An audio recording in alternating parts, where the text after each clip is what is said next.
Ciebie widać cały czas. Dzień dobry Państwu. Jacek Borowiak, Nordic Ticket and Live. Kłaniam się nisko z naszego mobilnego studia. Jeszcze jesteśmy w Polsce, jeszcze jesteśmy na Śląsku. Małe problemy techniczne na samym początku, ale poradziliśmy sobie.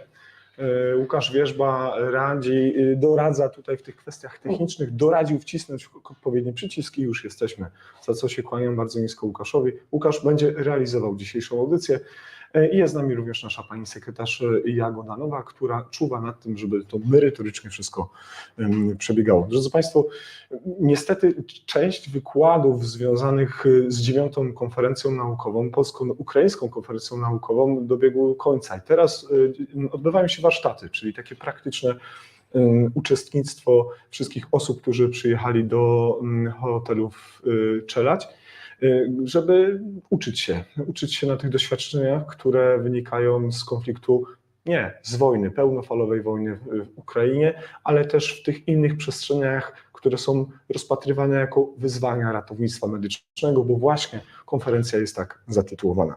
Wczoraj działo się bardzo dużo, było bardzo dużo ciekawych wystąpień, było bardzo dużo ciekawych wykładów, które z pewnością zostaną na długi czas z nami. Wszystkie one zostały zarejestrowane właśnie przez Łukasza i za odpowiednim czasie będą one również dostępne na stronach Akademii Śląskiej i wszędzie tam, gdzie organizatorzy tego wydarzenia tak zdecydowali. Drodzy Państwo, w tym momencie jest mi niezmiernie miło powitać osobę, która była wczoraj z nami i dzisiaj. Wczoraj był taki przyjemny, ale też wzruszający moment na początku, kiedy witaliśmy wszystkich gości, którzy przyjechali. Robił to przede wszystkim pan profesor Gąskowski, który był wczoraj naszym gościem, a teraz jest moim Państwa gościem pani profesor doktor habilitowana Oryna Decy, którą bardzo serdecznie witam. Dobry wieczór. Dzień dobry pani profesor. Dobry wieczór.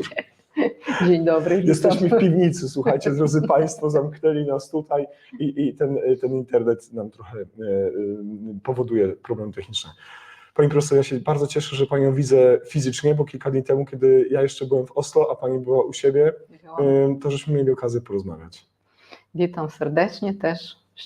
Cieszę się, że Was widzę i że mogę tutaj uczestniczyć w tej konferencji i baczyć wszystkich przyjaciół. Kiedy ostatnio do Pani dzwoniłem, to gdzie Pani była? Gdzie Panią złapałem? W Iwano-Frankivsku. Gdzie jest to miejsce i dlaczego jest takie ważne dla uczestników konferencji? Iwano-Frankivsk jest na zachodzie Ukrainy, 120 kilometrów od Lwowa, bo Lwów wszyscy znają, to jest centrum takiej zachodu Ukrainy i dlatego jest ważne, że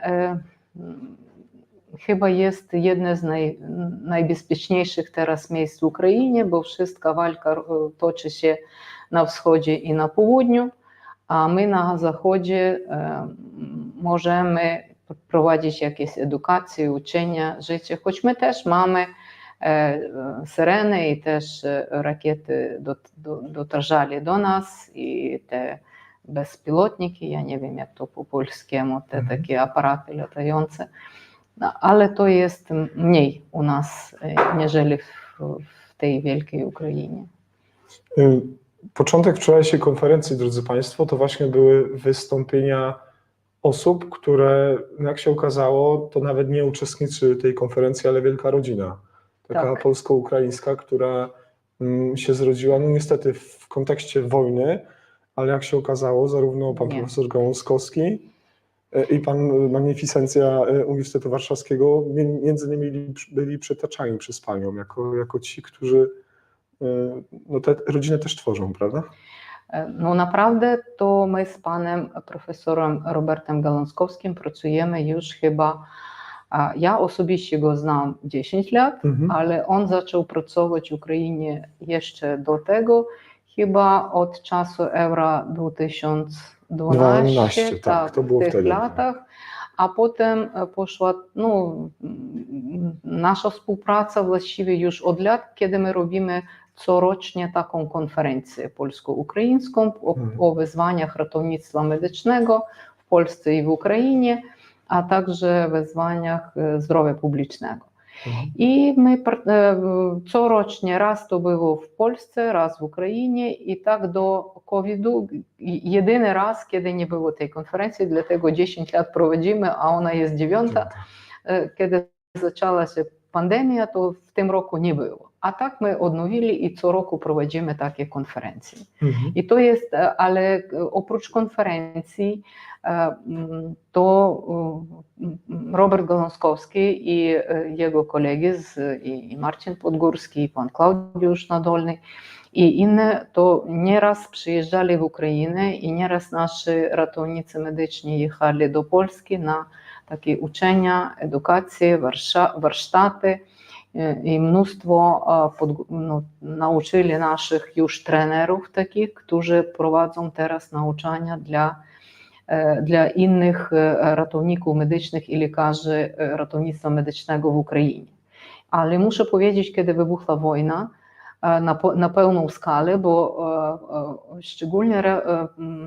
szczególnie pomagali nam i w 2014 roku, kiedy wtedy na Donbasie i w Krymu już był ta wojna. Mnóstwo karetek poszło na wschód i wyposażenia, i też nauczali nas. Ale teraz, kiedy wybuchła ta już na pełnoskalowa taka wojna, to w nas właściwie w Ivano-Frankowsku zrobiono było takie centrum nauczania TC3, medycyny taktycznej w umowach wojennych, i około 500 różnych lekarzy i felczerów, czyli paramedyków nauczono z całej Ukrainy. I teraz nasi jest też trenerami. No i właściwie wtedy przyjeżdżał jeszcze jego magnificencja profesor Zbigniew Gaciąg, rektor Warszawskiego Uniwersytetu Medycznego, i stworzyliśmy taką 4-stronną umowę, tak, między Warszawskim Uniwersytetem Medycznym, Ivano-Frankowskim Medycznym Uniwersytetem, Lotniczym Pogotowiem Ratunkowym i Centrum Pogotowia Ratunkowe Medycyny Katastrof w Ivano-Frankowsku. A potem oni jeszcze do Kijowa jeździli, też nauczali. To wszystko na konferencji było powiedziano i był pan jego magnificencja, rektor Narodowego Uniwersytetu im. Bogomolca z Kijowa, pan profesor Jurij Kuczyn, który też opowiadał o tej współpracy, też tam mnóstwo nauczyli. Właściwie co jest cenne, że trenerów gotują, że oni mogą jeszcze innych uczyć. Dlatego ta pomoc jest nieoceniona, bo za każdym takim nauczeniem to jest ludzkie życie. Pan rozumie, że to jest uratowane ludzkie życie. I najpierw w tych TC3 nauczyli naszych ratowników, że muszą dbać o siebie wpierw, bo każdy ratownik może uratować mnóstwo ludzi, a martwy ratownik nikogo nie uratuje. To taka trochę złota zasada w ratownictwie medycznym. Zdrowie ratownika, bezpieczeństwo ratownika jest najważniejsze i w tym szczególnym momencie, czasie jest... Dla nas to było coś nowego, bo zawsze my wychowywali się na takich filmach bohaterskich, że ty musisz życie położyć za tam kogoś, a okazało się, że nie, ty musisz wpierw o siebie podbać, bo dlatego ty możesz uratować mnóstwo ludzi, a jeżeli ty nie żyjesz, to już nikogo nie uratowasz. W trakcie Pani prezentacji, kiedy przedstawiała Pani te największe wyzwania, no bo gdzieś jeszcze COVID, potem jeszcze może poprosimy o trochę wody. Najpierw COVID, później wojna. Myślę, że te prezentacje będą niebawem dostępne na stronach organizatorów, ale gdyby miała Pani wskazać takie największe wyzwanie, które w 2023 roku się odbywało, które też nie szkodzi, a które to wyzwanie również stoi przed Państwem na rok 2024, no i na kolejne lata. Tych materiałów, tych informacji przedstawiła Pani bardzo wiele i one były bardzo ciekawe. Wiele z nich były tragicznych, ale ciekawych. No muszę powiedzieć, ja właściwie chciałam przekonać wszystkich, że my szliśmy w stronę, tak jak na tej rewolucji godności my zadeklarowaliśmy i ta rewolucja cała powstała z tego, że my chcieliśmy iść do Europy. Hasło było Ukraina to Europa, tak? Ukraina to jest Europa.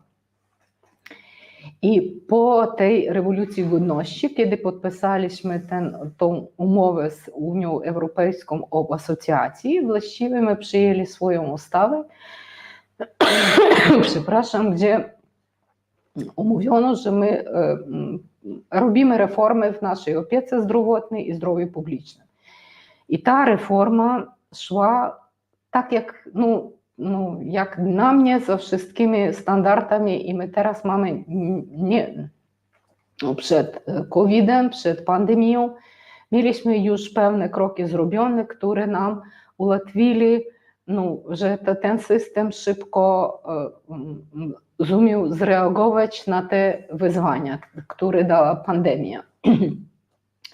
Bo lekarze rodzinni już byli, ta opieka podstawowa była zreformowana, lekarze rodzinni mieli możliwość konsultować swoich pacjentów telefonicznie, tak, a nie iść do domu na każde wyzwanie.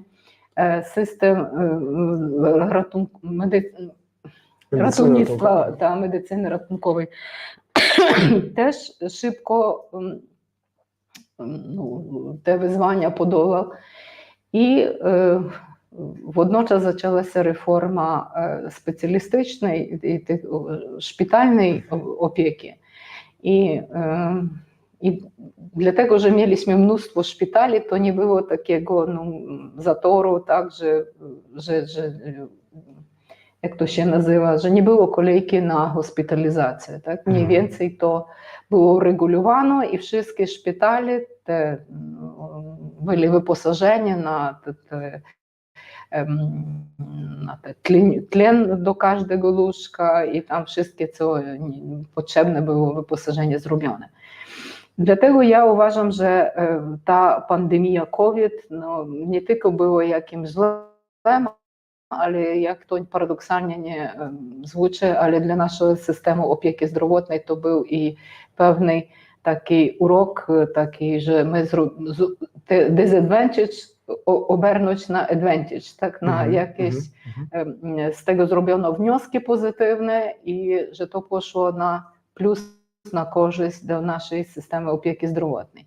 Z innej strony też pandemia pokazała, że nasz system zdrowia publicznego nie reaguje tak, jak trzeba na takie wyzwania. Tak? On nie był gotowy do tego, dlatego tam też poszli reformy, była przyjęta ustawa o systemie zdrowia publicznego w Ukrainie, zrobione obwodowe, czyli wojewódzkie Centrum Profilaktyki i Kontroli Chorób i odnowiono posadę głównych sanitarnych lekarzy, którzy jest dyrektorami takich centrów CDC-UA.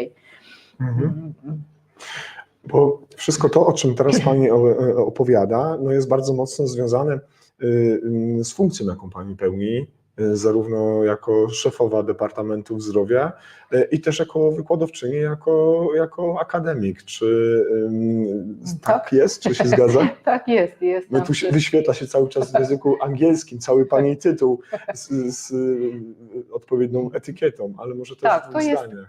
Ja pracuję w Medycznym Uniwersytecie w Ivano-Frankowsku, przewodnicząca Katedry Medycyny Społecznej i Zdrowia Publicznego. No i cały czas też byłam w takich grupach roboczych, co do reformy i w naszym Departamencie Zdrowia i w Ministerstwie Zdrowia. Cały czas jako teoretyk też brałam w tym udział trochę. I teraz jakbyśmy połączyli te funkcje i jako osoba, która zajmuje się budowaniem systemu ochrony zdrowia w Ukrainie, jako lekarz, jako wykładowczyni, lekarka jako wykładowczyni, to jak Pani myśli o tych wyzwaniach, które na 24 rok albo na kolejne dekady, jak nie dziesięciolecia, to co takiego najbardziej Pani widzi, co trochę ten sens z powiek spędza? Widzę wyzwanie najpierw, że mamy mnóstwo rannych. Nikt do tego nie był przygotowany do takich ran, jakie jest teraz. Oni, widzieliście, to jest przeraźliwe w ogóle i oczekiwamy, że po wojnie będzie mnóstwo ludzi niepełnosprawnych, którzy potrzebują protezowania i to już robi się, tak? Już w Lwowie jest 2 centry protezowania, jeszcze to nad tym się pracuje i mnóstwo nam pomagają i zagranicy, i Stany Zjednoczone, i Polska, i inne kraje. bo mnóstwo będziemy potrzebować tego protezowania. Tak? I nie tylko, niestety, nie tylko wojennych, nie tylko żołnierzy i oficerów, ale i cywilów.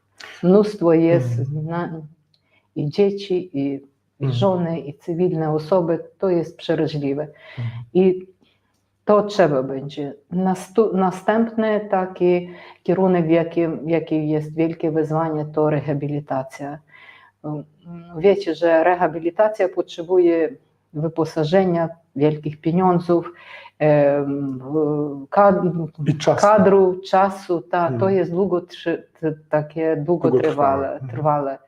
Na każdego takiego rehabilitanta to jest mnóstwo różnych fachowców, jak to po polsku, kadrów, różnych specjalistów, różnych, tak? Interdyscyplinarna to jest dziedzina. Multidyscyplinarny team, komanda, jaka pracuje nad każdym takim rehabilitantem. I plus trzeba mnóstwo wyposażenia różnego dla takich rehabilitantów. To jest bardzo drogie i to wymaga czasu dla nawet, gotujemy już takich specjalistów, jeździmy też na różne staże, ale to jeszcze potrzebuje tego wdrażania w Ukrainie na szeroką skalę, bo tego bardzo potrzebuje. I trzecie wielkie wyzwanie dla naszego systemu i dla całego społeczeństwa, to na pewno o czym mówiła pani Iryna Mykyczak, która jest teraz zastępcą dyrektora Koordynacyjnego Centrum przy naszym rządzie z mentalnego zdrowia. Bo wszyscy my w traumie wszyscy jesteśmy urażeni. To jest, ludzki mózg nie może to normalnie przyjąć codziennie. Dzieci boją się tych syren, tych podziemi, w których muszą się siedzieć, uczyć i to jest straszne. Tak? Widzieliście, że w Charkowie nawet w metrze zrobiono szkołę, bo tam cały czas prawie ta syrena idzie. I to jest straszne. Wszyscy potrzebujemy tej psychologicznej pomocy. Tak? I buduje się ten system teraz od samopomocy, od tego, co może zrobić lekarz rodzinny na swoim poziomie, a kiedy trzeba skierować do innych specjalistów, psychoterapeuty, czyli nawet na вершині piramidy psychiatry. To jest wyzwanie, bo trzeba znowuż taки gotować kadry, specjalistów, ludzi, bo niektórzy ludzie jeszcze mają tą stygmę, że boją się iść nawet do psychologa, bo mówią, że skażą, że on jest wariat, czy jeszcze coś takiego. Ale już widzimy, że ta stygma po trochu spada, nie jest już taka, bo ludzie też odczuwają, że potrzebują tej pomocy. I dobrze, mamy też mnóstwo takich różnych, ja bym powiedziała, międzynarodowych projektów, którzy pomagają to rozwijać ten kierunek w Ukrainie. Zachęcamy, drodzy Państwo, do współpracy zarówno i z panią profesor, i wspomnianą wcześniej panią kierownik, i z tymi wszystkimi osobami, które znalazły się zarówno wczoraj na konferencji i dzisiaj. W trakcie konferencji były wykłady tych osób. Jak wspomniałem, te materiały z pewnością będą niebawem do Państwa dyspozycji. Wiem, że pani profesor wraca już do siebie. Trochę się na to nie godzę, bo wiem, gdzie pani wraca. Pani wraca do siebie, ale jednak do przestrzeni, która nie jest komfortowa i nie jest bezpieczna. Od naszej całej społeczności NT Live, Nordistriget, chciałbym przekazać wam takie ciepłe wsparcie i pozdrowienia, żebyście tam się bardzo mocno i bezpiecznie trzymali. Wszystkim tym osobom, które wam pomagają, również proszę im od nas podziękować. Nie jesteśmy wielką społecznością, ale staramy się pokazywać to ratownictwo tak, jak ono by mogło być z punktu widzenia zmieniających się standardów, czy procesu w ogóle postępu w czasie. Trzymamy za was kciuki. Mam nadzieję, że na 10. tak naprawdę konferencji się spotkamy w przyszłym roku i będzie mogła nam pani opowiedzieć o kolejnych wyzwaniach, ale też o sukcesach, bo ich macie bardzo dużo. I mam nadzieję, że tak będzie. I Też już wstępnie prosiłem panią profesor, żeby się zgodziła na wywiad w NT Live już taki długi, że spokojnie te 1,5 godziny usiądziemy i sobie porozmawiamy. Jeżeli się pani nie wystraszyła, ani nami, ani tym zaproszeniem, to już bardzo proszę. Myślę, że w nowym roku już w 24 będziemy mogli się spotkać i będzie mogła nam pani opowiedzieć o tych swoich doświadczeniach, o tych dobrych praktykach, które ratownicy medyczni, pielęgniarze, pielęgniarki, lekarze, lekarki również mogą stosować w swojej codziennej pracy, gdyż sytuacja w Ukrainie to nie tylko wojna, ale ratownictwo nadal cywilne. Są epizody neurologiczne, są ostre zespoły wieńcowe, są pacjenci urazowi, nie z powodu wojny i też jest pediatria. Więc ja liczę na to, że nam pani o tym wszystkim poopowiada w trakcie takiego odcinka. Dziękuję. Fajnie. I też dziękuję za tą pomoc, jaką bracia Polaki nam cały czas, to wsparcie i ta pomoc jest nieoceniona. Bardzo dziękuję. I też spodziewam się, że następnego roku my już w pokoju, po zwycięstwie, spokojnie porozmawiamy o tym, co my mamy robić w tej postwojennej Ukrainie, żeby ona jak szybciej stała członkiem Unii Europejskiej też. Czego państwu naprawdę życzę i proszę wracać bezpiecznie do domu. Czeka was wiele kilometrów jeszcze, ale myślę, że dzielnie dacie radę. Wszystkiego dobrego, pani profesor. Dziękuję bardzo. Drodzy państwo, przed nami jeszcze jeden wywiad. Liczymy na to, że pan profesor Nadolny, który teraz odprawia wszystkie delegacje, zajdzie tutaj do nas i będziemy mogli się spotkać, porozmawiać oczywiście, żebyśmy mogli wysłuchać, co powie na temat konferencji no w sumie szef zespołu organizacyjnego, pan profesor Nadolny, i mam nadzieję, że za chwilkę się to okaże faktem. Tak, zatem proszę się za bardzo nie rozstawać z komputerem czy z telefonem, bo znowu za moment wejście będzie online. Mam nadzieję, że uda nam się to w tym momencie załatwić. Do zobaczenia i do usłyszenia.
To bardzo seksualnie wygląda. Przepraszam, no. Inaczej się nie da. Będzie idealnie na samym środeczku. Tak, co ja mam napisać?